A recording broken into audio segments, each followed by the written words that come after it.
Welcome semua, selamat bergabung di edisi yang ketiga dari ICC Bible Study Worldwide. Puji Tuhan hari ini banyak juga yang menyaksikan dari luar kota, saya tahu dari Jakarta, dari Sydney, dari Palu, dari Jogja. Welcome semua. Seperti kita tahu, kita lagi membahas kitab Matius dari awal minggu pertama kemarin, minggu pertama kita bahas Matius 1, minggu kedua Matius 2. Dan boleh saya kasih lihat sedikit review dari apa yang kita bahas minggu lalu, singkat saja, boleh tampilkan slide-nya. Dwi boleh bantu saya ya. Dari apa yang kita pelajari minggu lalu, sedikit recap aja. Boleh tampilkan slide-nya. Oke, saya tunggu sebentar. Oke, udah kelihatan ya. Sip. Jadi minggu lalu kita bahas Matius 2, di mana itu about the Magi and the King. The Magi, orang Majus, bawa 3 persembahan, emas, kemenyan mur, yang merupakan lambang bahwa kita harus menyembah Yesus sebagai Raja atas seluruh bumi, Tuhan yang bertata di surga, dan Juru Selamat yang mati untuk menebus dosa kita. Habis itu kita ngobrol tentang King Herod, Raja Herodes yang agung, di mana itu raja yang sangat kejam, gak cuma bunuh bayi-bayi Israel, bahkan dia membunuh ibunya, istrinya, dan 3 anaknya sendiri. Serem banget.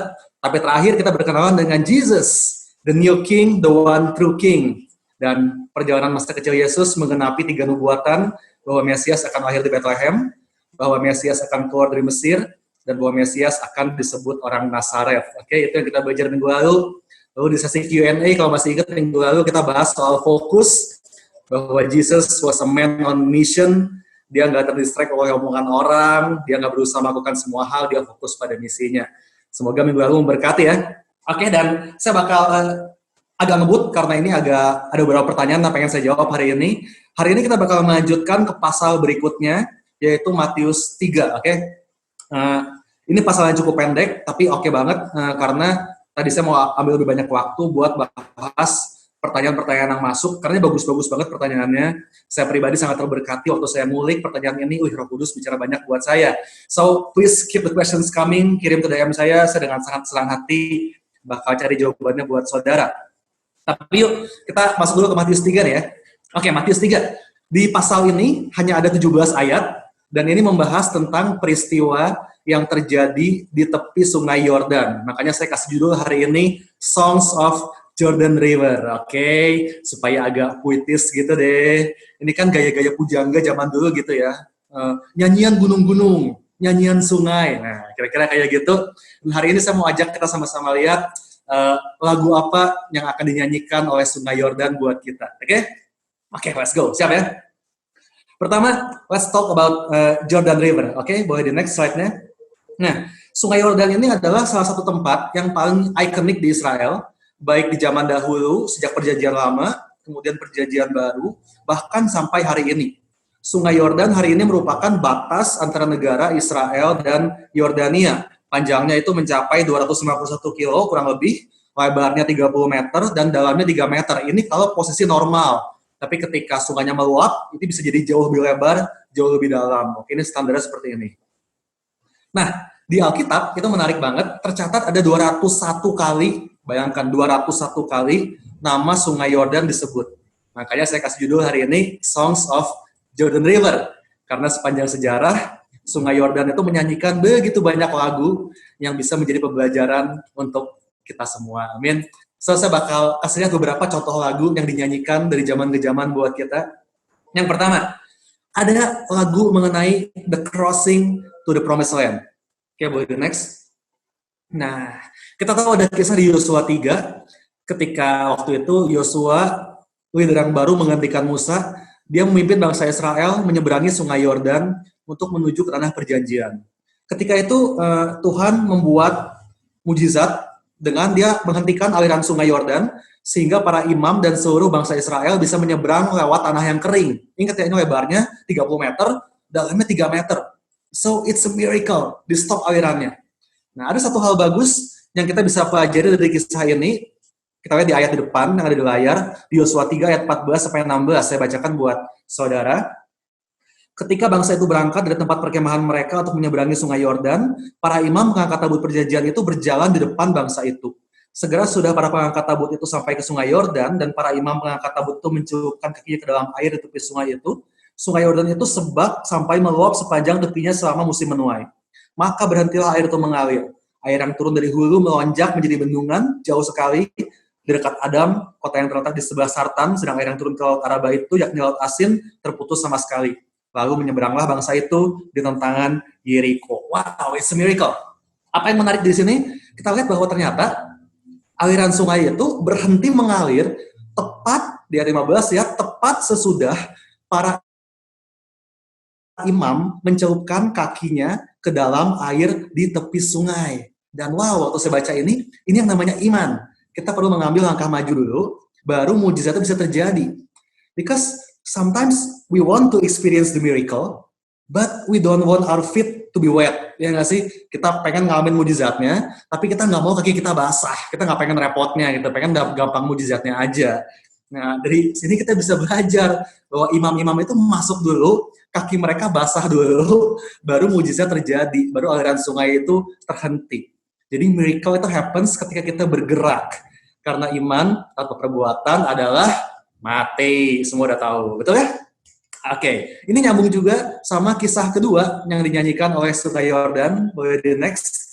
Ini adalah kisah mengenai the healing of Naaman. Oke, kita tahu juga ini kisah yang terkenal. Ini prinsip yang sama kita lihat di kisah kesembuhan Naaman. Di kitab 2 Raja-Raja 5, ini mengisahkan mengenai Naaman, seorang panglima Aram yang kusta. Jadi dia pergi ke Elisa, Nabi Elisa buat disembuhkan, dan Elisa menyuruhnya untuk membenamkan diri 7 kali di Sungai Yordan. Awalnya Naaman enggan gitu, males banget ini, gue udah keren-keren suruh nyebur di Sungai Yordan kotor. Tapi setelah dibujuk oleh pegawainya, akhirnya Naaman menurut dan mujizat kesembuhan terjadi. Lihat di 2 Raja 5 ayat 14. Maka turunlah ia membenamkan diri 7 kali di Sungai Yordan sesuai dengan perkataan abdi Allah itu. Lalu pulihlah tubuhnya kembali seperti tubuh seorang anak dan ia menjadi tahir. Lihat lagi-lagi same pattern, lagi-lagi harus ada action kalau kita mau mengalami mujizat. Oke, itu things to learn dari 2 lagu pertama ini, yaitu faith in action. Bahwa mujizat akan mengikuti iman kita, dan iman kita harus dimulai dengan action kita, tindakan kita. Baru mujizat terjadi. Amin. What a beautiful song. Bagus banget ya. Nah, sekarang saya mau aja kita lihat another song, kisah ketiga. It's about the Sea of Galilee and the Dead Sea. Oke, ini juga sebuah ilustrasi yang sangat terkenal. Mungkin sebagian dari saudara udah pernah dengar, tapi saya ulang sedikit. Jadi kalau kita lihat di peta yang ada di layar saudara, ini Sungai Yordan ini mengalir dari pegunungan di Lebanon, kemudian alirannya masuk ke Danau Galilea, itu yang bulat kecil di atas Danau Galilea, kelihatan nggak? Dan lalu terus mengalir lagi sampai bermuara di Danau Laut Mati, oke? Nah, itu kira-kira Sungai Yordan peta seperti itu. Nah, ada perbedaan yang mencolok dari 2 danau yang digambar ini, yaitu Danau Galilea dan Danau Laut Mati. Danau Galilea itu kalau saudara pelajari, itu adalah tempat yang indah dan tempat tinggal dari banyak sekali ragam flora dan fauna. Sementara Danau Laut Mati, itu dia ini memiliki kadar garam yang sangat tinggi, sehingga nggak ada tumbuhan atau hewan yang dapat hidup di sana. Kalau saudara ke Israel, saudara lalu coba berendam di Laut Mati, badan saudara tuh bakal mengambang, bakal ngapung. Karena kadar garam yang tinggi tadi. Oke, kadarnya tinggi. Nah, dari 2 danau ini, kita bisa belajar mengenai prinsip generosity. Oke, kemurahan hati. Danau Galilea itu menerima air dari Sungai Yordan, lalu mengalirkannya lagi ke sungai-sungai di sekitar Palestina dan Yordania, lihat di gambar. Nah, sirkulasi ini membuat airnya tetap bersih, sehingga flora dan fauna bisa hidup di situ. Oke. Nah, sebaliknya, aliran Sungai Yordan yang sampai ke Laut Mati itu berhenti di situ. Sudah lihat di gambar, di Laut Mati itu nggak ada outletnya lagi. Semua air tertampung di situ. Semua tertampung sendiri sama si Laut Mati, dan itu yang membuat kadar garamnya tinggi, sehingga akhirnya tumbuhan, hewan nggak ada yang bisa hidup di situ. Oke, menarik ya. Jadi kalau kita lihat aplikasi dalam kehidupan kita, kalau semua berkat yang kita terima kita simpan sendiri, kita bakal jadi kayak Laut Mati. Harta kita mungkin banyak, tapi secara jiwa dan roh, we are dead, kita mati. Sebaliknya, ketika kita jadi orang-orang yang generous, suka berbagi, maka kita bakal jadi seperti Danau Galilea, di mana airnya jernih dan kehidupan terpancar dari dalam diri kita. Katakan amin. Oke, so itu things to learn dari lagu ini. It's about generosity. Well, masih banyak lagi lagu-lagu tentang Sungai Yordan, iyalah 201 kali disebut di Alkitab. Tapi mungkin hari ini cukup satu kisah lagi aja yang mau saya bagikan tentang Sungai Yordan buat saudara. Dan itu akan membawa kita kembali ke pembahasan kita hari ini, yaitu Matius 3. Oke, Matius 3. Oke, kita mulai ya Matius 3 ya. Nah, pasal ini, boleh the next. Pasal ini dibuka dengan kisah mengenai Yohanes Pembaptis. Oke, saya sebut dia sebagai John the Waymaker. Boleh di next slide-nya? Oke, John the Waymaker. So, kita tahu bahwa Jesus is our Waymaker, but John the Baptist was Jesus' Waymaker. Oke? Siapa yang auto nyanyi? Ayo, ngaku. Waymaker, miracle worker, promise keeper, light in the darkness. Well, Yohanes membuka jalan bagi Yesus, supaya hari ini Yesus bisa membuka jalan bagi setiap permasalahan kita. Amin. So, saya sebut dia John the Waymaker. Nah, mari kita lihat siapa Yohanes Pembaptis ini. Dia ini adalah putra dari Zakaria dan Elizabeth, dan kelahirannya merupakan mujizat, karena di usia di mana Zakaria dan Elizabeth sudah sangat tua, ditambah Elizabeth ini mandul, ini Yohanes lahir. Ini bisa dibaca di Lukas 1 yang sudah baca di setelah acara ini bisa dibaca di Lukas 1. Waktu itu Zakaria melayani sebagai imam di rumah ibadat. Waktu dia lagi menyembah, malaikat Tuhan muncul, kasih tahu kalau dia bakal punya anak. Zakaria awalnya nggak percaya, gara-gara itu malaikat Gabriel bikin dia bisu, sampai kelahiran anaknya yaitu Yohanes Pembaptis. Oke, saya nggak bakal bahas panjang, nanti kita bahas kalau kita udah nyampe ke Injil Lukas, oke? But, nama Yohanes sendiri dalam bahasa aslinya adalah Johanan, yang artinya gift from God, hadiah dari Tuhan. Nah, fakta unik lain tentang Yohanes Pembaptis, ini adalah bahwa dia adalah nabi terakhir di Perjanjian Lama. Kalau kita baca kitab Maleakhi, yang merupakan nabi sebelumnya ya, itu dari kitab Maleakhi ke kitab Matius, itu ada jarak sekitar 400 tahun sebelum akhirnya muncul nabi lagi nih, yaitu Yohanes. Jadi, buat bangsa Israel, kemunculan Yohanes ini betul-betul memuaskan dahaga mereka akan suara Tuhan. Bayangin, 400 tahun gak ada nabi, seolah-olah Tuhan gak pernah bicara apa-apa sama bangsa Israel, and after 400 years, boom, here comes John the Baptist, Johanan, the gift from God. Betul-betul hadiah dari Tuhan dikirim buat bangsa Israel.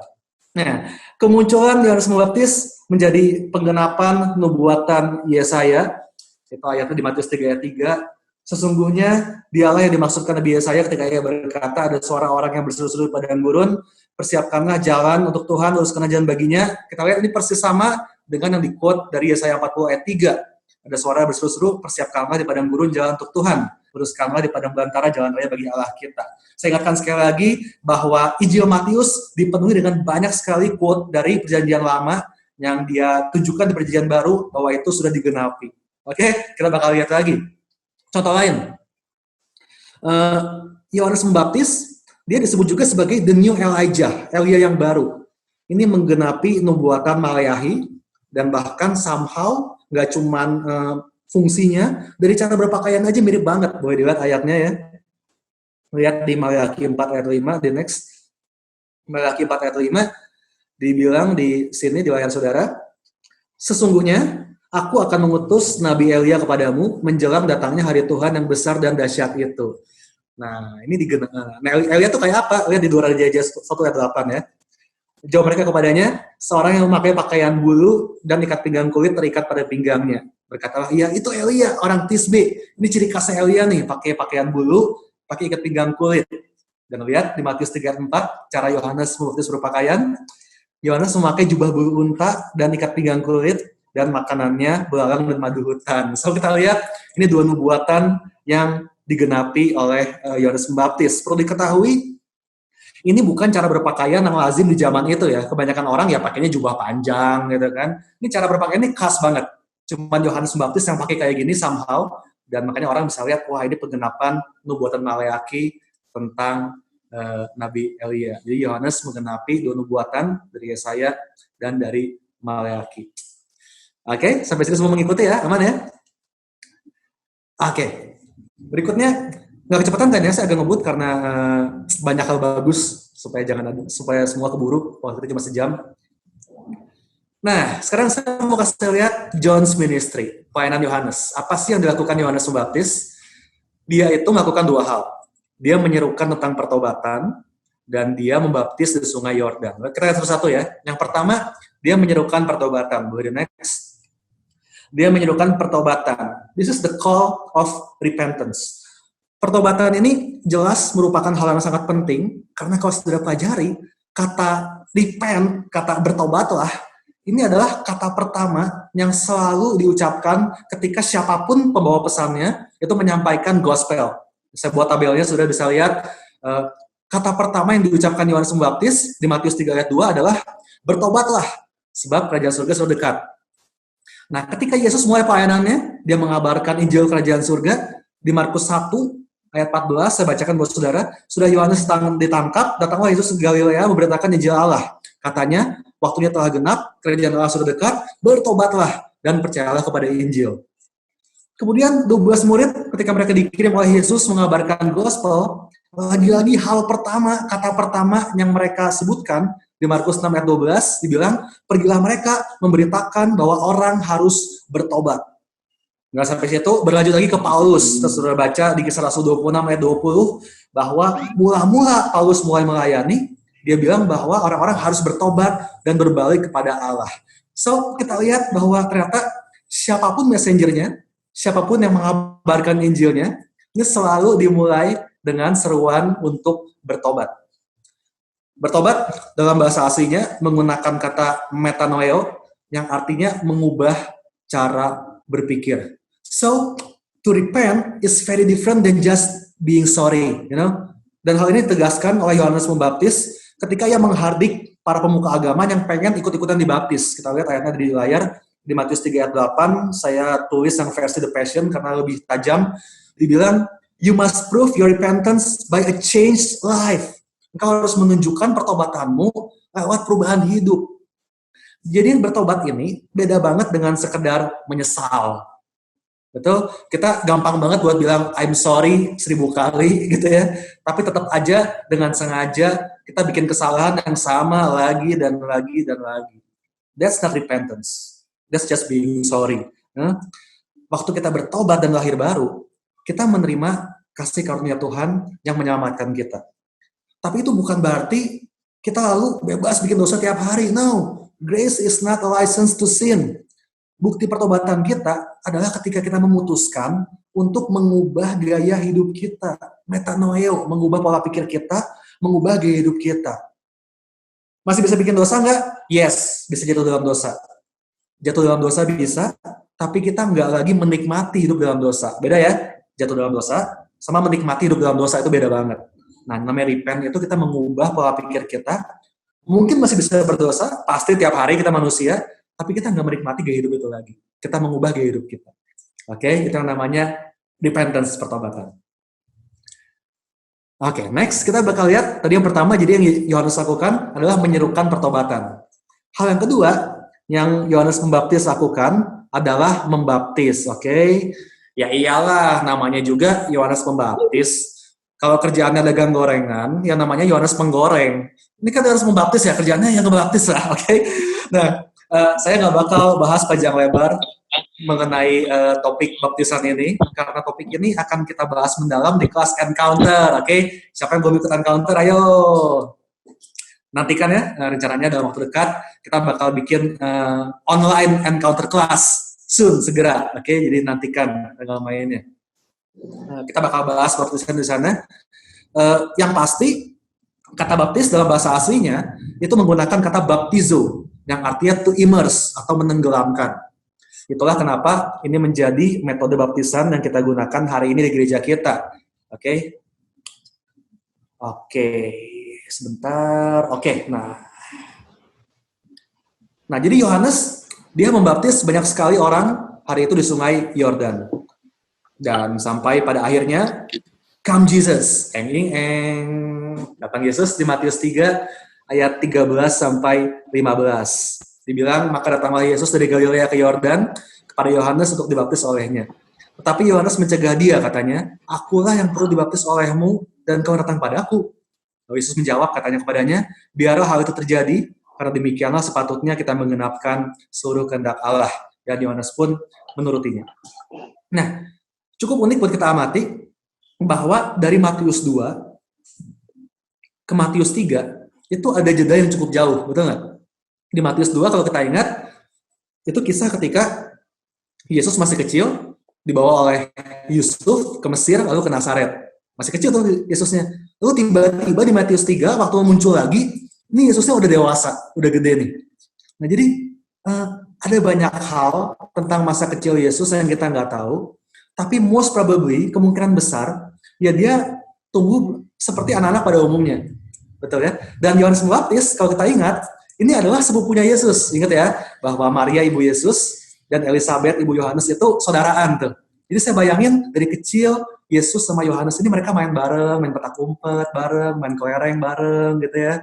Main PS mungkin bareng kalau udah ada zaman itu saya nggak tahu gitu ya. Ini mereka tumbuh bersama. Tapi yang luar biasa adalah bagaimana Yohanes menghormati Yesus yang notabene adalah teman masa kecilnya dan umurnya lebih muda juga, iya nggak sih? Kan yang lahir Yohanes duluan baru Yesus ya, beda sekitar berapa bulan gitu kan kalau kita pelajari. Tapi Yohanes respect banget ke Yesus. So this is a good example for us about honoring people with anointing. Ini pelajaran bagus buat kita menghormati orang-orang yang punya pengurapan. Meskipun orang itu mungkin lebih muda dari kita, tapi mari kita jangan lihat orangnya, jangan lihat umurnya, tapi kita lihat anointingnya. Saya sangat respect sama Pastor Winston, Pastor Rico, leader-leader kita di The Bridge, mereka luar biasa. Meskipun lebih muda dari saya, tapi saya tahu pengurapan Tuhan ada atas mereka. Satu pelajaran yang kita bisa dapat dari Yohanes dan Yesus. Oke? Kita lanjut ya. So, jadi Yohanes membaptis Yesus di situ. Nah, saya mau kasih lihat di tabel di bawahnya itu. Ada sedikit perbedaan yang mau saya highlight antara baptisan Yohanes dengan baptisan yang kita lakukan hari ini sebagai orang Kristen. Apa bedanya? Nah, John's baptism, baptisan Yohanes, itu adalah demonstration of repentance. Maksudnya apa? Nah, di zaman itu orang Israel itu sangat percaya bahwa mereka adalah umat pilihan Tuhan. Mereka merasa dirinya paling baik, paling suci, dan nggak pernah ada keinginan untuk mereka menunjukkan pertobatan mereka. Nah, tradisi ini di-break sama Yohanes Pembaptis ketika dia mengadakan baptisan sebagai demonstrasi bahwa ini nih, sekarang ini bentuk pengakuan kita bahwa kita pun orang berdosa dan kita perlu bertobat. Itu yang dibuat Yohanes waktu itu. Baptisan sebagai demonstrasi dari pertobatan, demonstration of repentance. Nah, apa bedanya dengan yang hari ini kita lakukan? Christian baptism, sebagai kita New Testament believer, bedanya ini adalah demonstration of identification. Baptisan kita hari ini bukan buat nunjukin bahwa kita lagi bertobat. Ya dong, karena kan kita tahu bahwa pertobatan itu, metanoeo itu sesuatu yang harus kita lakukan tiap hari. Bukan cuma satu momen baptisan doang. Betul nggak? Yesus sendiri, ketika Yesus dibaptis, itu jelas bukan demonstrasi pertobatan. Karena kan Yesus nggak berdosa. Dia mau bertobat dari apa? Dia nggak berdosa kok. Yesus dibaptis sebagai tanda identifikasi dirinya dengan kita manusia. Dia yang adalah Tuhan, menyamakan dirinya dengan manusia. Untuk melayani, untuk menderita, bahkan untuk mati sebagai manusia. So, it's a demonstration of identification. Sebaliknya, waktu kita dibaptis hari ini, orang Kristen dibaptis ya, itu adalah identifikasi kita dengan Yesus. Perlambangan di mana kita menjadi satu dengan kematian dan kebangkitan Yesus. Oke, ayatnya ada di Roma 6 ayat 4, di layar gak ada tapi saya bacain. Roma 6 ayat 4, dengan demikian kita telah dikuburkan bersama-sama dengan dia oleh baptisan dalam kematian. Supaya sama seperti Kristus dibangkitkan dari antara orang mati oleh kemuliaan Bapa, demikian juga kita akan hidup dalam hidup yang baru. Jadi, kalau kita dibaptis nih ya, waktu kita ditenggelamkan kita kan, kita menjadi satu dengan kematian Yesus dan mati untuk kehidupan kita yang lama. Waktu kita diangkat keluar lagi dari air, kita menjadi satu dengan kebangkitan Yesus dan hidup dalam kehidupan yang baru. Nah, itulah makna baptisan untuk kita hari ini sebagai orang Kristen. Identifikasi dengan Yesus. So, itu bedanya sedikit ya, baptisan Yohanes itu untuk pertobatan, baptisan orang Kristen hari ini itu untuk identifikasi. Oke, lebih dalam bakal dibahas di kelas Encounter. Kebetulan biasanya saya juga yang ngajar, jadi nantikan saja. Oke, nah kita lihat bagian akhir dari pasal ini. Di akhir pasal ini, mari kita lihat apa yang terjadi ketika Yesus keluar dari air, Matius 3 ayat 16 dan 17. Sesudah dibaptis, Yesus segera keluar dari air, dan pada waktu itu juga langit terbuka, dan ia melihat roh Allah seperti burung merpati turun ke atasnya. Lalu terdengarlah suara dari sorga yang mengatakan, inilah anakku yang kukasihi, kepadanya lah aku berkenan. So, this is a majestic moment di mana Bapa di surga menyatakan cintanya kepada Yesus.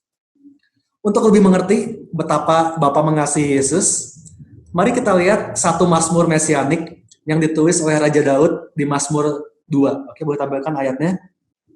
Di Mazmur 2, itu judul perikopnya, itu adalah Raja yang diurapi Tuhan. Ini adalah Mazmur mesianik yang artinya ini menubuatkan tentang Mesias yang akan datang. Dibilang di sini, Mazmur Daud, aku mau menceritakan tentang ketetapan Tuhan. Ia berkata kepadaku, anakku engkau. Engkaunya siapa? Mesias, Yesus ya. Anakku engkau. Engkau telah kuperanakan pada hari ini. Ini kata Bapa di surga ya. Mintalah kepadaku, maka bangsa-bangsa akan kuberikan kepadamu menjadi milik pusakamu, dan ujung bumi menjadi kepunyaanmu. Lihat, Bapa begitu mencintai Yesus, sehingga ia mau memberikan seluruh dunia buat anaknya. Bangsa-bangsa sampai ke ujung bumi akan diberikan menjadi kepunyaan Yesus. Dan kalau kita renungkan, betapa ini sebuah paradoks yang indah. Karena kita tahu di Yohanes 3:16, ayat yang semua orang hafal, justru yang terjadi adalah kebalikannya, betul? Dibilang bahwa karena begitu besar kasih Allah ke dunia ini, sehingga ia telah mengaruniakan anaknya yang tunggal. Wow, this is a beautiful paradox. Boleh di next? Berarti kesimpulannya, sudah lihat, God so loved His Son that He gave the world. But God so loved the world that He gave His Son. Luar biasa ya. Bapak begitu mengasihi anaknya, Dia bakal kasih dunia. Tapi Bapak begitu mengasihi dunia, Dia bakal kasih anaknya. This is the paradox of the story. This is our God. Inilah Tuhan kita. When He loves, He goes all out. Semua Dia kasih. Yang terbaik. Buat dunia Dia kasih anaknya. Buat anaknya Dia kasih dunia. Semua yang terbaik. All out. And you know what? Kita sebagai orang Kristen, hari ini Yesus ada di mana? Di hati kita, betul? Kita lahir baru, terima Yesus di hati kita. Artinya, ketika Bapa di surga lihat saya, Dia nggak cuma sekedar lihat Aryan. Dia lihat Yesus yang ada dalam diri Aryan.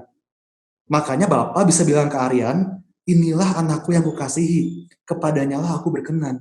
Demikian juga Bapa bilang sama engkau, sama Bapa, ibu, saudara, inilah anakku yang kukasihi, kepadanya lah aku berkenan. Do you know that God loves you so much? He loves you with an everlasting love. And He will go all out for you. Alkitab berkata, nothing can separate us from the love of God. Gak ada yang bisa memisahkan kita dari kasih Tuhan. Kalau Bapak udah sayang, sayangnya gak tanggung-tanggung. Even the world, bahkan dunia bakal Dia kasih buat kita anak-anaknya. Wow. Wow. Well, so that's the last song of Jordan River that I want to share to you today. Itu lagu terakhir dari Sungai Yordan yang mau saya bagikan. It's the song of love. It's the most beautiful love song. Lagu cinta dari Bapa di surga buat saudara dan buat saya. Dia begitu mengasihi kita, bahkan Dia kasih anaknya. Dan saat kita udah jadi anaknya, bahkan dunia pun dikasih buat kita. Bapa sayang sama saudara semua. Amin. Wow, amin. Yes, itu soal Matius 3. Kita berhasil menyelesaikan Matius 3 dalam 30 menit. Good. Berarti saya punya waktu lebih banyak buat jawab pertanyaan. Tenang. Belum habis, tenang. Masih ada pertanyaan, tenang. Oke, saya hari ini mau jawab 2 pertanyaan. Ini pertanyaan-pertanyaan yang bagus banget. Oke, kita masuk ya. Minum kopi dulu ya. Sambil merenungkan tadi betapa Bapak mengasihi kita. Sambil kita minum dulu.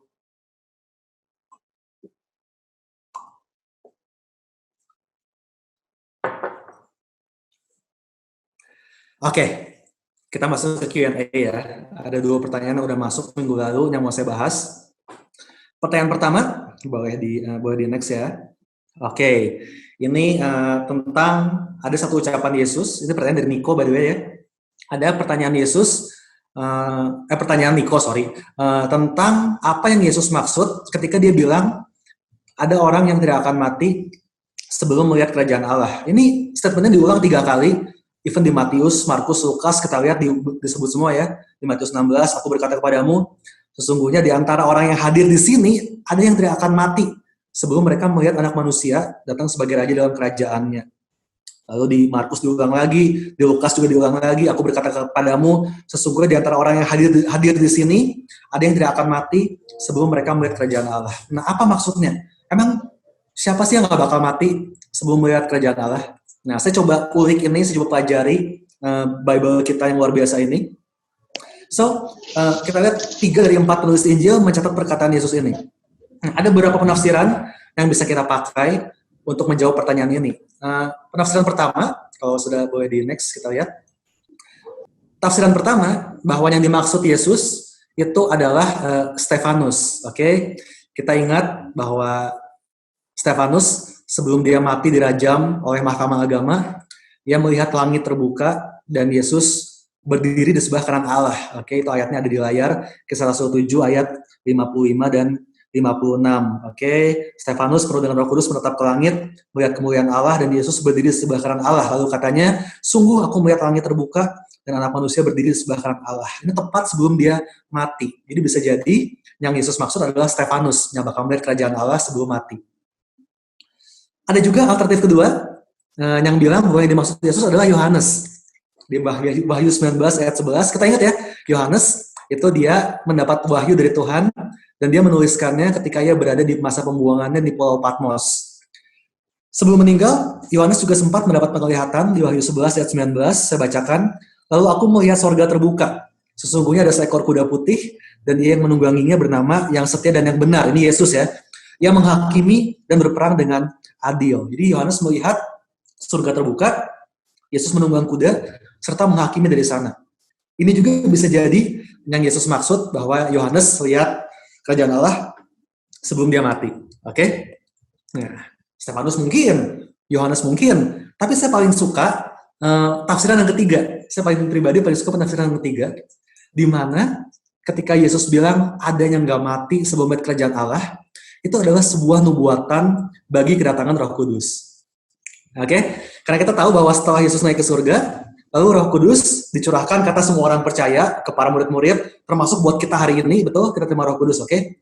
Dan Roh Kudus inilah yang bersaksi tentang Yesus, sehingga kita punya iman untuk menerima Yesus di dalam hati kita, lahir baru tadi. So now the kingdom of God is already here on earth. Why? Because the King lives in our heart. Betul? Kalau rajanya udah tinggal di hati kita, otomatis kerajaannya juga berarti udah ada di hidup kita, di bumi ini. Makanya doa Bapa kami bilang apa? Datanglah kerajaanmu, jadilah kehendakmu di bumi seperti di surga. Dan lihat di 1 Korintus 2 ayat 9 dibilang, ada tertulis, apa yang tidak pernah dilihat oleh mata, dan tidak pernah dengar oleh telinga, dan yang tidak pernah timbul dalam hati manusia, semua yang disediakan Allah untuk mereka yang mengasihi Dia. Ini gambaran kerajaan surga. Karena kepada kita Allah telah menyatakannya oleh Roh, sebab Roh menyelidiki segala sesuatu, bahkan hal-hal yang tersembunyi dalam diri Allah. So kita lihat apa yang dilakukan Roh Kudus. Dia menyatakan hal-hal yang tersembunyi tentang kerajaan surga. In fact, the Holy Spirit allows us to taste a glimpse of heaven. Roh Kudus memberikan kita kuasa, betul? You shall receive power, betul? Roh Kudus memberikan kita kuasa, and the kingdom of God is the kingdom of power. So saat kita punya Roh Kudus, kita udah bisa punya kita bisa ngicip-ngicip dikit soal surga itu kayak apa. Kalau Roh Kudus hadir di keluargamu, sehingga di keluargamu ada kasih, ada damai, there's a glimpse of heaven, because heaven is a place full of love, betul? Apalagi di surga nggak ada penyakit. So kalau hari ini Roh Kudus memberikan kita kuasa untuk mendoakan orang sakit dan orang itu sembuh, there's a glimpse of heaven, karena nggak ada sakit penyakit di surga. Apalagi, surga itu adalah tempat di mana ada kelimpahan. Bahkan dibilang jalan-jalannya terbuat dari emas. Jadi kalau hari ini Roh Kudus kasih kita kuasa untuk memperoleh kekayaan, ada ayatnya ya, He gives us the power to have wealth, sehingga harta bangsa-bangsa bisa datang kepada kita, that's also a glimpse of heaven. Bayangkan. So, ini yang dimaksud Yesus ketika dia bilang bahwa akan ada orang-orang yang gak perlu mati dulu sebelum melihat kerajaan Allah datang dengan kuasa. Zaman dulu, orang gak bisa punya bayangan surga kayak apa, karena mereka gak punya Roh Kudus. Buat mereka, surga itu ya nanti. Kalau mati, ya mudah-mudahan saya masuk surga. Tapi hari ini, kita punya Roh Kudus. So, kita nggak perlu mati dulu buat tahu kerajaan Allah itu seperti apa. Even di hidup kita yang hari ini, kita bisa melihat dan mengalami kerajaan Allah yang penuh kuasa itu. We can have a glimpse of heaven in our life. The King is in our heart. The kingdom is here today in our lives. Amin. Raja di hati kita, kerajaannya di hidup kita hari ini. Amin. Amin, amin, amin. So, dari 3 penafsiran itu, saya pribadi paling suka yang ketiga. Bahwa Yesus menubuatkan tentang Roh Kudus yang membuat kita, sebelum kita mati pun hari ini, kita bisa mengalami kerajaan surga. Itu jawaban saya. Semoga memuaskan buat yang nanya. Amin. Aduh, seru ya. Saya dulu ya. Sisa 20 menit, oke. Saya mau jawab 1 pertanyaan lagi. Karena ini pertanyaan bagus banget. Saya udah janji mau jawab juga. 1 pertanyaan terakhir ya. Oke. Pertanyaannya dari Sammy Jason. Thank you buat pertanyaan yang bagus banget. Yang bikin saya ngulik banget. Ini dari Markus 14 ayat 51 dan 52. Saya bacakan buat saudara. Ada seorang muda yang pada waktu itu hanya memakai sehelai kain lenan untuk menutup badannya mengikuti dia. Mereka hendak menangkapnya. Tetapi ia melepaskan kainnya dan lari dengan telanjang. Oke? The question simple, siapa orang muda ini?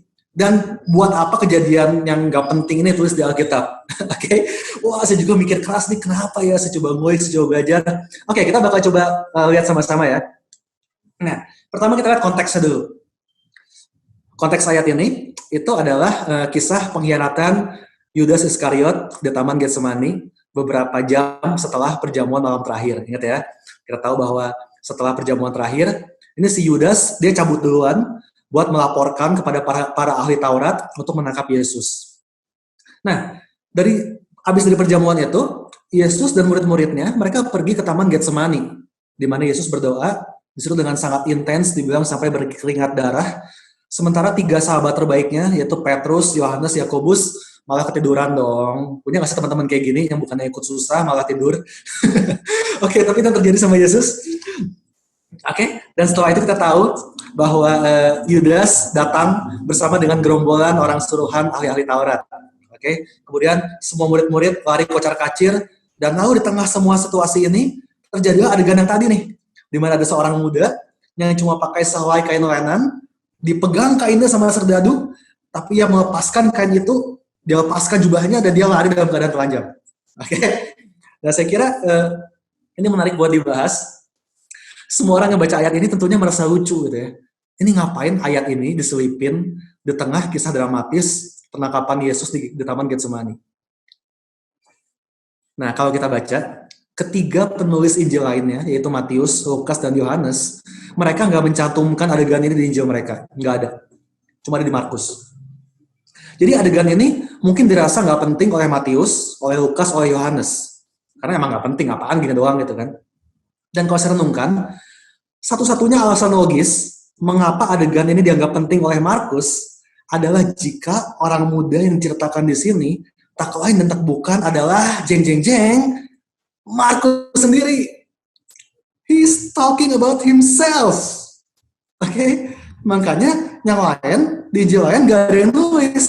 Cuma Markus yang nulis.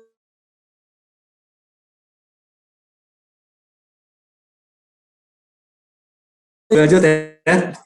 Nah, ada beberapa penelitian yang saya lakukan yang mendukung teori ini. Jadi ini bukan sekedar tebak-tebakan ya, saya bikin penelitian. Pertama, boleh di next, kayaknya ada di rangkumannya. Pertama, Alkitab mencatat tentang rumah Maria. Maria itu adalah ibu dari Markus. Rumah Maria ini adalah tempat yang biasa dipakai oleh para murid untuk berkumpul dan berdoa. Itu ada di Kisah Rasul 12 ayat 12. Saya bacakan buat saudara. Setelah berpikir sebentar, pergilah ia ke rumah Maria, ibu Yohanes yang disebut Markus. Di situ banyak orang berkumpul dan berdoa. Jadi ini Ibu Maria ini, mamahnya Markus ini, dia selalu buka rumahnya buat orang-orang Yesus, para muridnya itu bisa home sale di situ, oke? Nah, beberapa ahli bahkan berpendapat bahwa perjamuan malam terakhir itu pun diadakan di rumah ibunya Markus ini, mengingat lokasinya itu dekat sama Taman Getsemani. Kebayang ya? Tadi kan habis perjamuan terakhir, mereka tinggal jalan di Getsemani, udah deket tuh. Itu fakta pertama. Nah, fakta kedua yang mau saya soroti itu adalah kelihatannya ini adalah merupakan gaya bahasa yang umum bagi penulis di zaman itu untuk mengganti nama seseorang dengan sebutan orang ketiga. Bingung ya? Jadi writer itu, penulis itu punya gaya masing-masing kan. Di zaman itu kayaknya normal banget buat seorang penulis mengganti namanya sendiri atau nama orang lain dengan satu gelar atau dengan satu action yang melambangkan orang tersebut. Contoh biar nggak kebayang ya. Kalau sudah perhatikan, Yohanes, Rasul Yohanes di Injilnya, dia itu selalu menyebut dirinya sendiri sebagai apa? Sebagai murid yang dikasihi Yesus. Betul nggak? Kalau sudah baca, tiap kali ada kata murid yang dikasihi Yesus, itu Yohanes lagi mengacu pada dirinya sendiri. Nih, gue murid yang dikasihi Yesus. Nah, kelihatannya gaya bahasa yang sama itu dipakai oleh Markus di ayat ini. Karena kalau kita baca di ayat 47, Markus juga pakai gaya yang sama buat melukiskan tentang Petrus. Saya bacakan buat saudara ya, Markus 14 ayat 47, dicatat aja. Dibilang, ini kisah Taman Getsemani ya, salah seorang dari mereka yang ada di situ menghunus pedangnya, lalu menetapkan kepada hamba imam besar sehingga putus telinganya. Ingat kasus ini ya, ada murid Yesus yang menghunus pedang lalu memotong kupingnya hamba imam besar. Dan di kitab Yohanes jelas banget ditulis siapa orang ini, Simon Petrus. Tapi Markus itu cuma menulis salah seorang dari mereka, namanya nggak disebut. Oke, jadi kalau ngelihat gaya bahasa ini, kayaknya wajar banget kalau di ayat 51 tadi, Markus itu mengganti namanya sendiri dengan sebutan seorang muda. Oke, instead nulis gue, Markus, dia menulis seorang muda dari situ. Ngomongin dia sendiri. Nah, jika benar, ini kalau benar ya, saya kan nggak tahu ya, nggak tertulis dengan pasti. Kalau benar bahwa orang muda itu adalah Markus sendiri, maka ada dua kemungkinan skenario. Skenario pertama, bahwa Markus, waktu masih muda pastinya, masih kecil, dia itu ada di rumah ketika perjamuan terakhir berlangsung. Kan perjamuan terakhir di rumah nyokapnya ya, di rumah dia ya. Nah, jadi diam-diam Markus mengintip dari balik kamarnya gitu ya, sampai ketika Yesus dan murid-muridnya berangkat ke Taman Getsemani. Ini Markus masih penasaran. Jadi waktu itu, dia diam-diam mengikuti hanya dengan pakaian tidurnya, pakai baju tidur nih, dengan selembar kain linen, itu baju tidur di zaman itu, dia mengikuti Yesus dan rombongannya. Nah, skenario ini cukup masuk akal, mengingat Markus di Injilnya, dia mencatat doa Yesus, ingat ya, dia tulis Yesus berdoa sampai berkeringat darah, lalu Yesus bilang, ambillah cawan ini daripadaku, tetapi janganlah apa yang aku kehendaki, melainkan apa yang kau kehendaki. Kita semua tahu doa Yesus itu ya. Pertanyaannya, dari mana penulis Injil bisa tahu perkataan Yesus ini? Karena kan Yesus cuma sendirian, ya nggak sih? Sementara 3 murid yang paling dekat aja, Petrus, Yohanes, Yakobus, tidur, gitu kan? Siapa yang bisa dengar Yesus ngomong begitu, mengucapkan doa itu? Well, sangat mungkin bahwa itu adalah Markus muda yang bersembunyi di Taman Getsemani dan nguping waktu Yesus berdoa. Waktu Yesus bilang, not my will, but your will be done. Mark was there. Markus di situ dan dia mendengar, dia mencatat semua apa yang Yesus bilang. Very possible, sangat mungkin, betul? Itu skenario pertama ya. Nah, sekarang skenario kedua. Ada kemungkinan kedua. Tadi yang pertama, Markus membuntuti Yesus. Oke? Skenario kedua, bahwa Markus ini, dia masih di rumah ketika Yesus dan murid-muridnya pergi ke Taman Getsemani. Itu ya. Dan tadi kita ingat bahwa sebelum perjamuan berakhir, itu Yudas udah pergi duluan, cabut duluan buat manggil tentara, buat nangkep Yesus. Jadi ketika Yesus sudah pergi ke Taman Getsemani, ini baru Yudas datang nih, balik ke rumahnya Maria, ke rumahnya Markus. Yudas datang bawa pasukannya, dan mereka lihat, Dun, ternyata Yesus sudah gak ada, udah pergi. Tapi Yudas pintar, dia tahu dong kebiasaan Yesus. Oh, tenang aja, kalau nggak ada di sini, itu udah pasti Yesus itu pergi ke Taman Getsemani, karena biasa kita pada nongkrong di sana. Yesus bilang gitu ke para pasukannya. Dan kemungkinan Markus dengar itu. Oke, jadi ketika Markus dengar, wah gawat, Yudas mau nyusul ke Getsemani nih. Apa yang dia buat? Tanpa dia sempat berpakaian, dia cepet-cepet lari ke Getsemani. Dia mau kasih tahu Yesus. Dia mau peringatkan Yesus dan murid-muridnya. Kabur, cepetan kabur. Bentar lagi Yudas datang bawa pasukan, cepetan kabur. Tapi pada akhirnya kita lihat bahwa Markus terlambat tiba ya. Jadi ketika Markus baru nyampe, ternyata Yudas juga nyampe dengan pasukannya. Jadi sebelum Yesus pergi, murid-muridnya kabur, keburu nyampe nih pasukan penangkap. Sehingga akhirnya para murid cerai-berai melarikan diri, termasuk Markus sendiri yang hampir aja ketangkep, cuman akhirnya dia bisa melarikan diri dengan melepaskan kain-kainan baju tidurnya tadi. Oke, ini juga skenario yang masuk akal, betul ya? Ada dua kemungkinan. Markusnya bututin Yesus, atau Markusnya ngejar buat ngasih tahu Yesus. Nah, entah skenario mana yang benar, gitu ya, saya juga nggak tahu. Itu cuma saya berimajinasi, gitu ya. Tapi yang jelas sangatlah mungkin bahwa ketika Markus menulis Injilnya di ayat 51 tadi tentang seorang muda yang hanya memakai sehelai kain lenan, ini adalah testimoni pribadinya yang mau bilang, I was there. I was the witness of what happened. I was the witness that Christ gave himself for our sake. Soal itu yang lagi Markus pengen bilang di ayat itu. Bahwa ini gak bohong loh, gue ngeliat sendiri loh, gue ada di sana loh. Masuk akal? Jadi saya harap penjelasan ini cukup menjawab tentang siapa orang muda misterius yang ditulis di ayat tadi, oke? Apakah itu pasti Markus? Saya nggak berani bilang pasti, karena nggak ditulis terang-terangan. Ada banyak teori lain yang saya baca, ada yang bilang itu malaikat, karena kalau kita ingat kisah para wanita mengunjungi kubur Yesus yang kosong, ada malaikat yang tampak seperti orang muda berkain linen putih. Ada yang bilang itu malaikat yang sama, bisa jadi juga. Teori lain bilang bahwa ini cuma anak muda yang random, sekedar nunjukin bagaimana Yesus ditinggalkan semua orang. I don't know. Tapi saya pribadi, ini opini saya pribadi paling suka dengan teori bahwa orang muda itu adalah Markus sendiri. Bahwa dia lagi witnessing, dia lagi memberikan kesaksian bahwa dia adalah saksi hidup dari apa yang Yesus alami di Taman Getsemani. Amin. Terberkati. Waduh, seru ya buat kita baca seperti ini ya.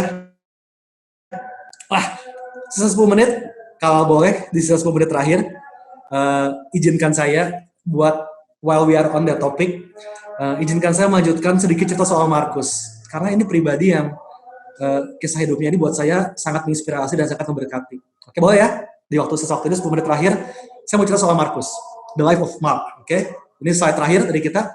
Nah, saya mencatat beberapa titik penting, turning point penting dalam kehidupan Yohanes Markus, atau kita kenal dengan Markus tadi. Nah, kita tahu tadi bahwa Markus mengenal Yesus sejak masih muda. Tadi kan dari masa kecil, dia udah tahu siapa Yesus, karena Yesus suka komsel di rumah ibunya, gitu kan. Dia selalu buka rumahnya buat Yesus. Nah, kemudian kalau kita pelajari berikutnya, Markus itu sempat ikut pelayanan misi bersama dengan Paulus dan Barnabas. Oke, jadi Barnabas ini, itu dia adalah omnya Paulus, itu bisa dibaca di kitab Kolose. Barnabas ini masih omnya Paulus, Barnabas ini omnya Markus, dan mereka punya hubungan keluarga yang dekat, makanya dibawa nih si Markus ini. Di Kisah Rasul 12 ayat 25, dibilang, Barnabas dan Saulus kembali dari Yerusalem, setelah mereka menyelesaikan tugas pelayanan mereka membawa Yohanes yang disebut juga Markus. Jadi ini Markus ini ikut pelayanan sama omnya, sama rekan omnya yaitu Paulus, mereka pergi pelayanan misi. Kemudian kejadian berikutnya yang sangat penting, saya lihat ada titik di mana Markus mundur dari pelayanan. Markusnya sempat mundur dari pelayanan, dan dia pulang ke rumahnya. Oke, dia pulang ke kehidupan lamanya. Kisah Rasul 13 ayat 13 dibilang, Paulus dan kawan-kawannya meninggalkan Pafos dan berlayar ke Perga di Pamfilia. Tetapi Yohanes Markus meninggalkan mereka lalu kembali ke Yerusalem. Oke, jadi Markus di sini nggak disebutkan alasannya kenapa ia memilih pulang ke rumah, tapi kemungkinan besar adalah satu, usianya masih muda. Waktu itu dia mungkin sekitar usia 20 tahunan.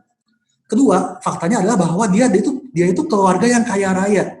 Soalnya di zaman itu cuman orang tajir, cuman orang kaya yang bisa punya rumah besar yang ada pelayannya. Kita tahu bahwa Ibu Markus ini dia punya pelayan namanya Rode, ingat ya. Jadi ini rumahnya gede banget, punya banyak pelayan juga. Jadi kayaknya Markus muda itu waktu itu dia masih anak muda yang kaya, yang manja gitu.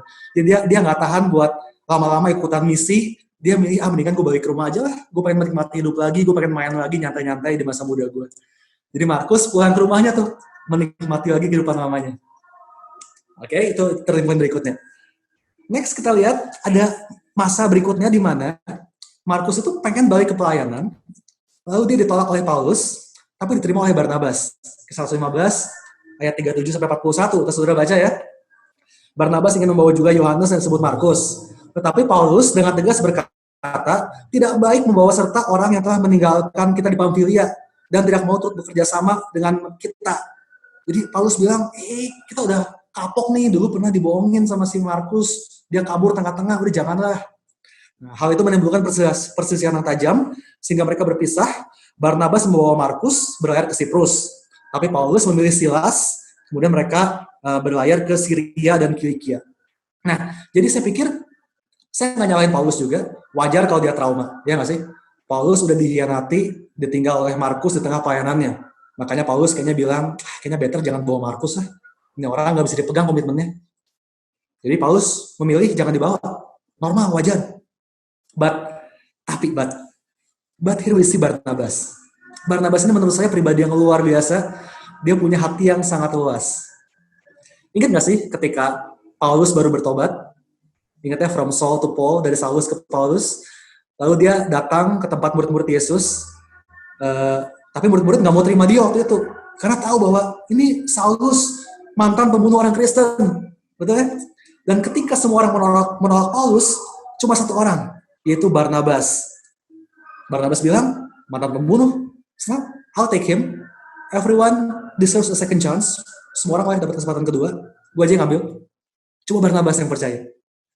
Dan sekarang, lagi-lagi gitu ya, ketika Markus, si anak manja ini, pengen pelayanan lagi, dan Paulus nggak mau terima dia, lagi-lagi Barnabas yang bilang, anak manja mau balik lagi, I'll take him. Everyone deserves a second chance. Sama lagi. Wah, I think kita harus belajar banyak dari Barnabas. Bahwa everyone deserves a second chance. Bahwa semua orang berhak dapat kesempatan kedua. Amin ya, amin. Kita lanjut. Turning point berikutnya di kehidupan Markus. Di kemudian hari kita lihat bahwa Markus menjadi anak rohani Petrus. Para ahli sejarah mencatat bahwa ketika Petrus melayani di gereja-gereja di provinsi Romawi, itu Markus menemani Petrus sebagai penterjemahnya. Wih, ini banget nih. Ini yang bikin saya merasa very related to Mark. Saya merasa sangat, ini Markus gue banget nih. Saya dari kecil dibesarkan secara Kristen sama mama saya. Lalu setelah muda, saya sempat nakal, ninggalin Tuhan, hidup hura-hura. Dan waktu saya akhirnya kembali pelayanan lagi, saya melayani sebagai interpreter, penerjemah. So, wow. So this guy, Mark, this is so me, gitu kan. Gue banget, gitu kan. Dan selanjutnya, kita bisa menyimpulkan bahwa Markus ini menjadi anak rohani Petrus. Itu di 1 Petrus 5 ayat 13, bilang, ini surat Petrus, dia bilang, salam kepadamu sekalian dari kawanmu yang terpilih yang di Babylon, dan juga dari Markus anakku. Lihat, Petrus panggil Markus sebagai anaknya. Jadi, Markus itu dia terus mendampingi Petrus sepanjang pelayanannya sebagai penerjemah dan sekaligus sebagai juru tulisnya Petrus. Oke, jadi Injil Markus itu menurut para ahli itu dilihat dari sudut pandangnya Petrus tuh. Jadi Petrus yang ceritain semua detailnya ke Markus dan sepanjang perjalanannya Markus menemani Petrus, itu Markus mencatat di juru tulisnya, dia mencatat semua yang Petrus bilang. Itu backgroundnya Injil Markus. But man, gue sirik banget tuh sama si Markus, ya nggak sih? Bukan sama Kak Markus ya, gue sirik sama si John Mark ini, because he spent his life walking with the best people, gitu kan? Pertama waktu kecil dia mengalami dengar langsung pengajaran dari Yesus. Lalu sama Paulus, di mana Paulus ini adalah a very good writer, kita tahu ya, Paulus ini penulis yang baik sekali, dia menulis banyak surat, dan saya bayangkan Markus itu bisa belajar menulis dari Paulus. Setelah itu, Markus ikut Barnabas, di mana Markus bisa belajar soal tadi, compassion, acceptance, belas kasihan, penerimaan, dia lihat Barnabas. Udah gitu, Markus ikut Petrus dong, di mana Markus belajar langsung how to build a church. Petrus seorang perintis, dan Markus belajar. Nggak heran kalau Markus akhirnya jadi penulis Injil, dan nggak heran di kemudian hari, Markus itu menjadi pendiri sekaligus uskup pertama dari gereja Alexandria. Because he learned from the best. Jesus, Paulus, Barnabas, Petrus, ini guru-gurunya gila semua nih si Markus. So, saya pribadi harus sirik banget sama Markus. Kehidupan dia luar biasa. Tapi saya mau lihat poin terakhir. Ini poin terakhir. Oke, 5 menit lagi kita beres. Kita akan beres 5 menit lagi. Oke, poin terakhir. Ini adalah turning point terakhir, di mana Markus berbaikan dengan Paulus. Jadi, dari surat-surat yang ditulis oleh Paulus di penjara, kita bisa melihat bahwa Paulus itu sudah memaafkan Markus. Saya nggak tahu kenapa, tapi saya pikir ya, ketika orang di penjara, itu pasti dia punya banyak waktu untuk merefleksikan hidupnya, ya nggak sih? Saya ingat Pastor Konggi pernah cerita ketika ia ditahan, ya dia banyak merenungkan soal hidupnya. Gitu. Nah, kemungkinan Paulus juga sama. Waktu dia di penjara, dia banyak berenung, kemudian dia pikir, dia dengar juga kabar tentang bagaimana Markus masih melayani bersama dengan Petrus, dan Paulus berpikir, iya ya, mungkin saya salah waktu itu. Mungkin ternyata Markus gak jelek-jelek amat. Mungkin anak itu memang harus dapat kesempatan kedua. Dan kalau kita baca surat-suratnya, ini banyak surat yang Paulus tulis di penjara ya. Kita baca surat Kolose, surat Filemon, ini semua ditulis Paulus di penjara. Dan di semua surat Paulus itu, dia menyebut nama Markus in a positive way. Jadi kita bisa menyimpulkan bahwa Paulus udah memaafkan Markus. Oke, saya percaya Paulus pun dibentuk Tuhan sepanjang pelayanannya, dan terutama saat di penjara, mungkin disitulah Tuhan melembutkan hati Paulus, sehingga akhirnya dia memutuskan buat release forgiveness, buat mengampuni Markus. Bahkan, ini yang luar biasa. Kalau kita lihat surat terakhir Paulus, sebelum dia meninggal, itu dia kirimkan kepada anak rohaninya, Timotius. Ini juga surat yang dia tulis di penjara. Surat terakhir dia tulis kepada anak rohaninya, Timotius. Di 2 Timotius 4 ayat 11. Saya bacakan buat saudara ya. Paulus bilang gini, hanya Lukas yang tinggal dengan aku. Jemputlah Markus dan bawalah ia kemari, karena pelayanannya penting bagiku. So, pesan terakhir Paulus ke anak rohaninya Timotius, hey Timothy, you go and get Mark. Cari Markus, bawa ke sini. He is a good man. His ministry is very important for me. So go find him. Saya pengen ketemu dia terakhir kali sebelum saya mati. Wow.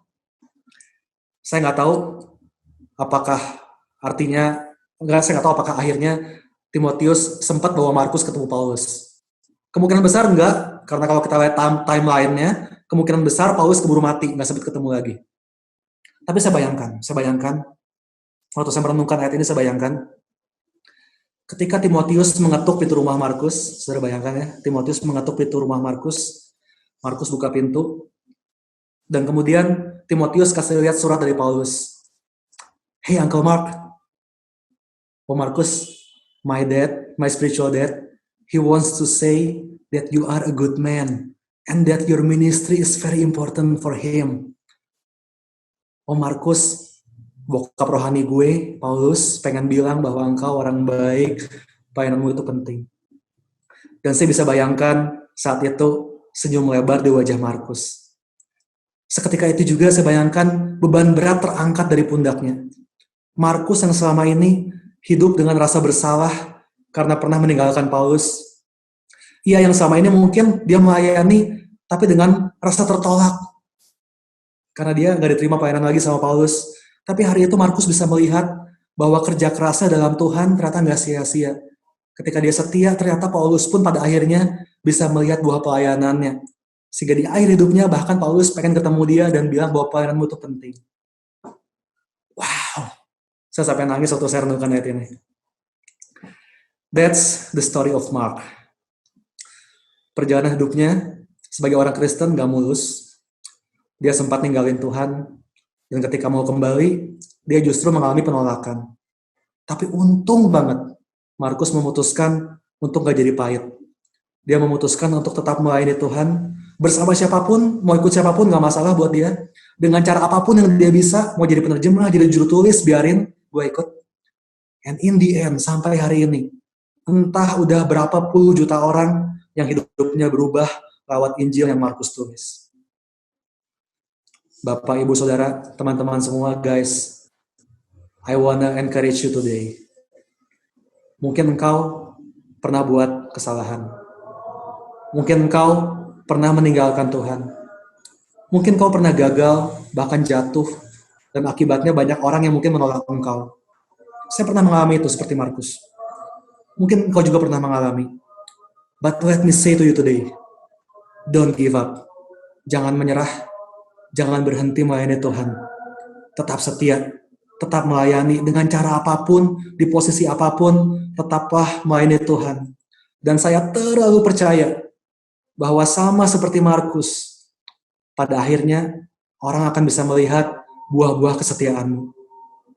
It's not too late, belum terlambat. There's always a second chance for you. Selalu ada kesempatan kedua buat engkau. Amin. Mari kita berdoa. Tuhan, aku mengucap syukur buat sesi malam hari ini. Bersyukur buat semua kebenaran firman Tuhan yang buat kami belajar sama-sama hari ini. Bapak, malam ini aku berdoa buat setiap teman-temanku, saudaraku, Bapak Ibu Saudara yang mendengarkan program ini. Mungkin dari antara mereka ada yang pernah bikin kesalahan, ada yang pernah gagal, ada yang pernah mundur dari Tuhan, dan mereka merasa tertolak. Mereka nggak punya keberanian buat kembali lagi, buat mengikut Tuhan lagi. Hari ini aku berdoa supaya Roh Kudus sendiri yang berbicara kepada setiap mereka, dalam hati setiap mereka, membangkitkan kekuatan, membangkitkan kasih yang mula-mula, meyakinkan mereka bahwa di dalam Yesus mereka diterima, mereka dikasihi, mereka nggak ditolak, mereka nggak dibuang. Dan biar mereka hari ini bisa mengambil keputusan buat mengikut Tuhan lagi, melayani Tuhan lagi, dengan cara apapun, di posisi apapun. Mereka mau kasih yang terbaik buat Tuhan, sama seperti Tuhan udah mengasihi yang terbaik buat mereka. Aku berdoa hari ini, Tuhan yang kasih mereka kekuatan, dan aku berdoa bahwa saat mereka setia, dunia akan melihat buah-buah kesetiaan mereka. Hidup mereka, keluarga mereka, pelayanan mereka akan berbuah 30, 60, bahkan 100 kali ganda. Di dalam nama Tuhan Yesus, aku berdoa dan memberkati. Amin. Amin guys. Pas 1 jam tepat dari kita mulai 6:05. Well, that's it for today. Thank you for staying tune 1 jam bersama dengan saya. Ingat bahwa Tuhan mengasihi saudara. Dia mengasihi dengan Bapa sayang sama saudara dengan luar biasa. Dunia pun dikasih buat saudara. Dan buat engkau semua, nggak ada kata terlambat. Hari ini kau bisa memulai lagi. Second chance is available for you. Mari melayani Tuhan dengan setia. Amin, amin, amin guys. Jangan lupa minggu depan kita bakal ketemu lagi buat bahas Matius 4. Itu juga bakal seru. Ada pertanyaan yang udah masuk dari Bung Bernie, dia tanya soal pencobaan. Waktu Tuhan bilang pencobaan yang biasa, apa sih maksudnya? Well, kebetulan banget di Matius 4 kita bakal bahas mengenai ketika Yesus dicobai oleh iblis di padang gurun, oke? Jadi minggu depan kita bakal lihat ketika kita hari ini di tengah COVID, kita susah bisnis, gitu kan, susah pergi-pergi. Pencobaan macam apa ini? Itu bakal kita lihat di minggu depan. Amin. So, sekali lagi, kalau saudara punya pertanyaan, atau ada feedback, atau apapun itu, saudara bisa kirimkan via direct message ke Instagram saya, Aryan Dave. Saya sangat excited buat menjawab semua pertanyaan saudara. Oke, sekali lagi thank you semuanya. Sampai ketemu minggu depan, dan Tuhan Yesus memberkati. Thank you,